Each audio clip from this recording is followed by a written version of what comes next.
All right, so now that everything has been set up for your initial login, we can go ahead and start working through a chart. So when you log in, you click the patient records button. This is what you get to. This is your patient records screen where you can view any outstanding charts in the incomplete chart option. You can look at any charts that have been flagged with a QA ticket, or you can create a new chart. So let's go ahead and create a blank chart.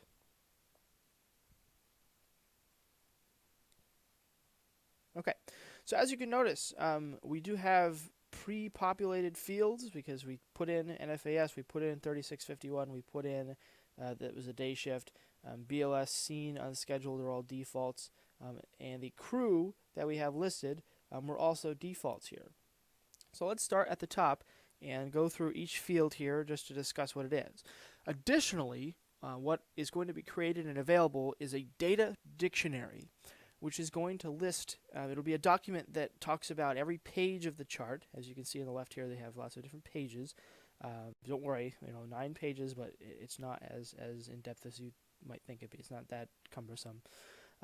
But what the data dictionary will do is it'll list each page individually and then talk about, or list every field on that page and define what that field is and how to use it. So if you come across a field in the future and you're like, I don't remember what that field is, but what I'm supposed to put in that, what is that standing for?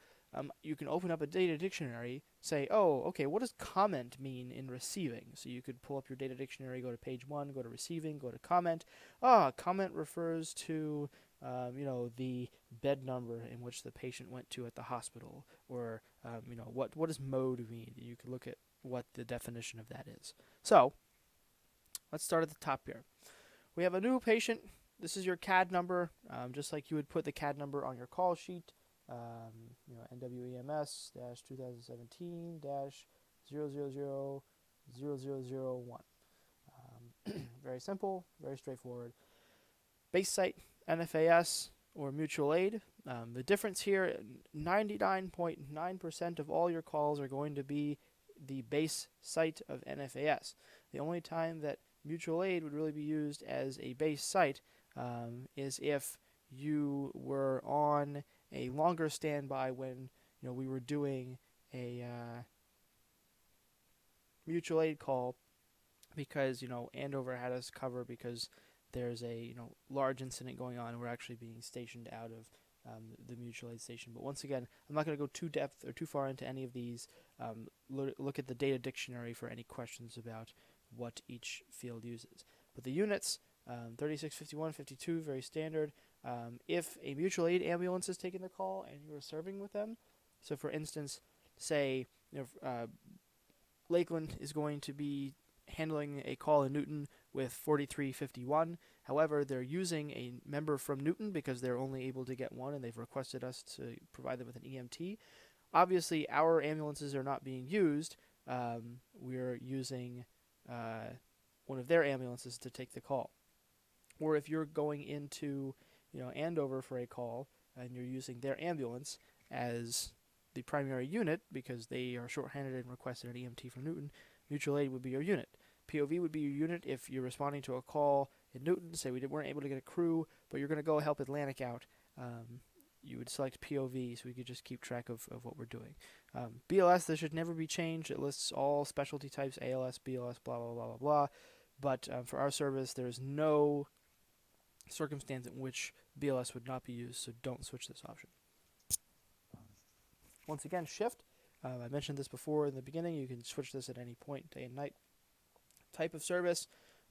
We have seen, mutual aid, medical transport, public assistance, standby.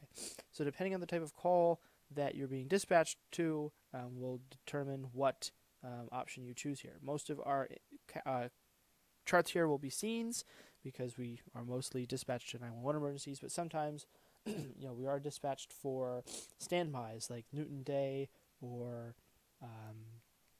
one of the events in the pool or a football game. That would be a standby. Not for a fire incident, which is a difference that I need to point out here. Even though you might be standing by for a fire alarm, that is still an emergency scene. Same thing with like a medical transport or public assistance. It all depends on what type of call there is, but look at the data dictionary for more definitions on that. Same thing with pre-scheduled or unscheduled. All emergency scenes should be unscheduled because you don't know about emergencies in advance, whereas a standby for Newton Day would be a scheduled event. Or if we were doing a transport, say we have a squad family member who is being discharged from Newton and they're going to Morristown or going to somewhere, and we agreed that the squad is going to transport them, that would be a pre-scheduled medical transport. Category, that refers to the type of patient that you're dealing with, not necessarily what was dispatched. So if you notice, there's a different spot for dispatched as. So let's say that you got called for a, let's say you got called for someone who wasn't feeling well. So we'll say you were dispatched for a sick person. But you discovered that when you got there, this patient was actually having respiratory distress. And the actual nature of this was a breathing problem. So you would select breathing problem even though you were dispatched as a sick person. Oops. Switch that back. I don't know how that happened. Great. Outcome refers to what happened with the patient.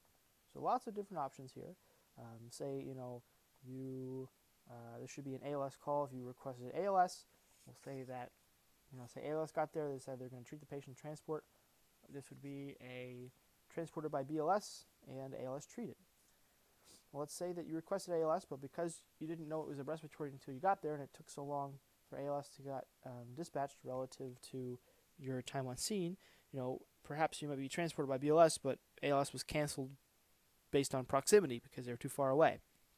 Or let's say ALS was dispatched in the initial dispatch, but you got there and you realized that this patient did not need ALS. This would be transported by BLS. ALS canceled because services were not needed. That's what SNN stands for. All these are pretty straightforward. If you treated someone, you transported them to a landing zone, air medical got them, or if it was a call that you were dispatched to and the patient said, oh, I want to be transported to, let's say, all right, they want to be transported to Morristown, but it's someone with a paper cut, and Newton Squad's not going to do this, but they're adamantly requesting Morristown. You're going to have Atlantic come take them to Morristown, treated, but then transported by other emergency or other EMS agency. No patient found. You get dispatched somewhere. There's no patient there. Call's canceled. It would be unfounded. Standby event for a fire. An RMA, patient refused care, or patient refused because they just didn't want to sign anything, but refused by action. Rehab, or if you got there and there was no patient, but the police said, we actually don't need you, or we got called to assemble for a possible response, but we never actually went en route. This would be canceled prior to response. All of this is straightforward and can be looked at in the data dictionary if you aren't sure. So let's say that this was just a patient who was a breathing problem. Let's say ALS was canceled based on proximity because they were too far away. Anyways, transport code, this should always really be for an initial trip for us because most of the time we aren't going to be returning patients to their home. But sometimes we do get up to the emergency department. They're like, hey, can you take this person that you brought up earlier? And we'll say yes if we aren't busy and we have another crew, or it's, whatever. It could be a return trip. We really shouldn't be dealing with round trips. This is more of a paid service who takes people to a doctor's appointment. They wait for them and then they take them back. A transfer trip would be an inter-facility discharge, something that we possibly could do if it was prearranged, but you can do that. So let's say this is an initial trip. Dispatch location is not necessarily the scene of the call. So this is the location that you have been dispatched to. So for instance, let's say that you were dispatched to 26 Liberty Street, but let's say that the dispatcher messed up and it was actually supposed to be 26 Elm Street, which is where the call was. It would still list 26 Liberty Street as your dispatch location because that's where you were sent to, and the referring would actually be the location of the actual incident. So this would point out a discrepancy if you were dispatched to one place, the patient wasn't there, and there was a delay to actually getting to the patient's scene. So we'll leave that for now. We'll move on to crew members next. Make sure that you have all the crew members listed in here. You have a drop-down menu of any possible person who could respond to a call, life members, distinguished life members, any person that possibly ever could be on a call is listed in that list.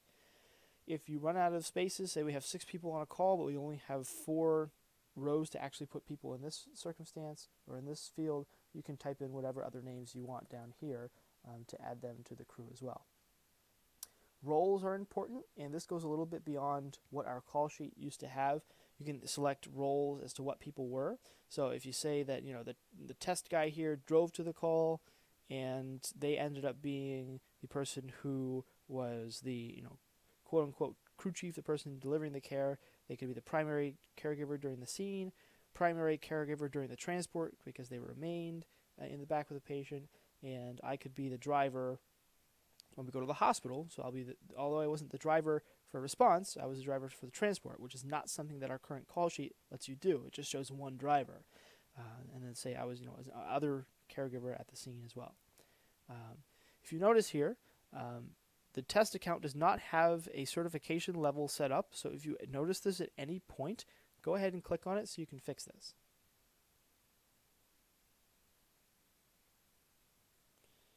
So what this lets you do is it lets you put in a state license. So in the New Jersey section, we'll make sure this is an EMT. We'll put my account in there. We'll say that my expiration date is 2020, and that's perfectly fine. If you have someone else, if you're a driver or something, feel free to just put in first responder. You don't need to put any other information in there. You could just list it as first responder, and that's fine. So every member should either have first responder or EMT selected, regardless of what you're actually certified in. Because I know we have a couple of actual EMRs in the squad, but you don't need to. Why can I not put something in here? What's going on? All right, whatever. We'll just list it as that. It's weird.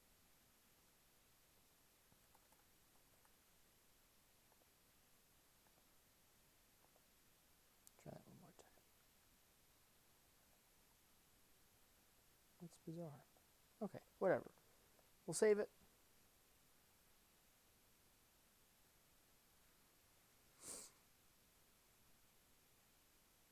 See if I can change that.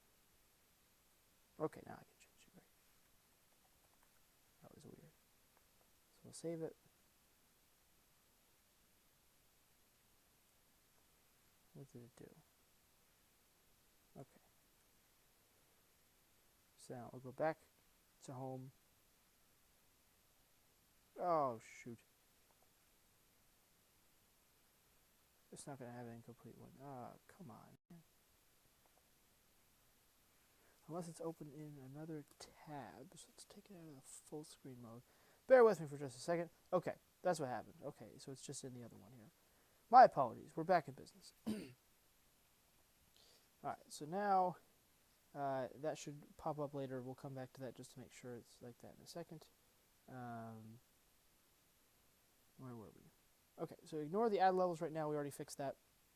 It should automatically populate itself if we tried that again. And referring. So this is a location that you have the patient found at. What you would do is, depending on what it would be, put in the type of referring location. Most of the time it's going to be other because we aren't often being called to the hospital for a call or to another EMS agency's ambulance for a call. This would really be for the EMS would be like for an ALS truck being intercepted or intercepting another BLS truck, or someone doing an interfacility transport out of the hospital would be referred to the hospital. Most of the time we are going to be referred to a residence. And if we click this little search button,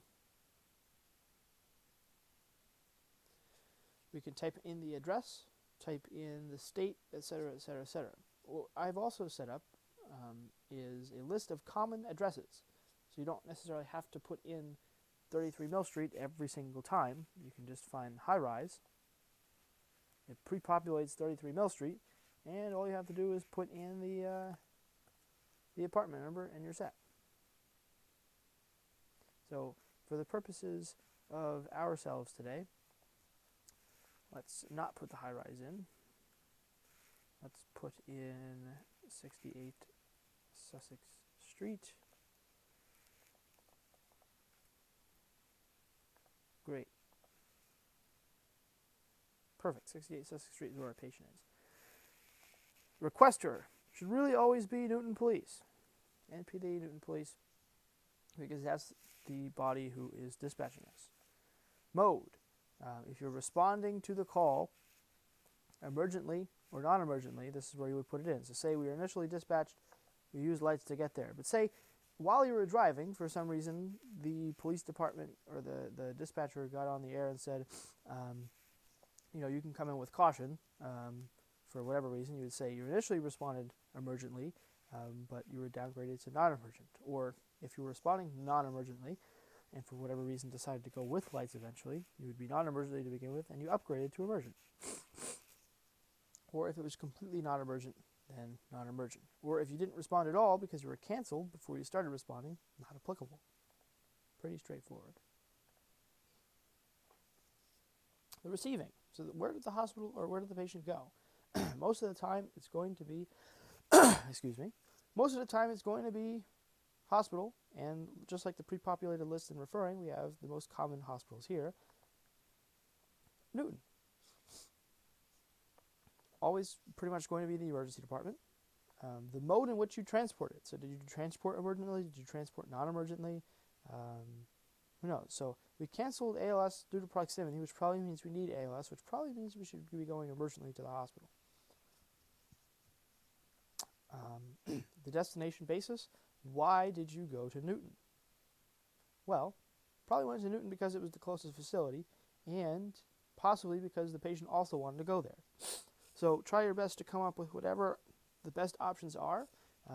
If you're going to Morristown because you have a trauma and you're going there because it's closest trauma center, fantastic. If you're going to Hackettstown because the family wants the patient to go to Hackettstown, the patient can't decide for themselves, you can click family choice for Hackettstown. Or if the patient's having a heart attack and or the patient is post-arrest, post-cardiac arrest, they should really be going to a cardiac or a PCI center, which would either be Denville or Morristown, or maybe Chilton if you were on that side of the county. But for the most part, those are your options. So let's say that we're going to Newton because it was the closest facility and because the patient wanted to go there. Comment. I use this field as the location in which the patient went in the hospital. So Newton Medical Center, say the patient went to room 4. Great. Next we have times over here. So this is taken off your CAD sheet. Edit times. And very straightforward, just put in the times that you have for the patient. So we'll say that we were dispatched at this time, we were en route at whatever time, blah blah blah blah blah blah blah. We just leave these all the same, it's fine. So you can change these as appropriate. The time that you're at the patient. So yeah, we might arrive at the front door of 33 Mill Street at 14:17, but it might take us 6 minutes to get up to the patient's apartment. So at that point, you would list 14:23 as the time that you're really at the patient. The time that you're leaving the referring, so the time you were transporting to the hospital, the time that you arrived at the receiving facility or arrived at the hospital, the time that you transferred care at the hospital. So yes, we might be arriving at the hospital at 14:17, but it could be super busy, and it might not be 10 minutes until we actually transfer care to their staff. So you put 14:27, and then whatever time you're available. So the CAD sheet should have everything except at patient and transferred care, which is something that you might have to watch yourself. And then mileage. You don't have to be terribly detailed with this, but we should at least have a starting mileage and an ending mileage. If you're taking care and you're watching, the mileage once you get to the scene, and you notice that it's, that, and then when you arrive at the hospital, you watch your mileage there. You can do that, but start and end is really what we're looking for there. All right, at this point, the chart is completely set, at least for the initial page, page 1, the dispatch page. And we'll cut this video there, and we'll come back for the adding the patient.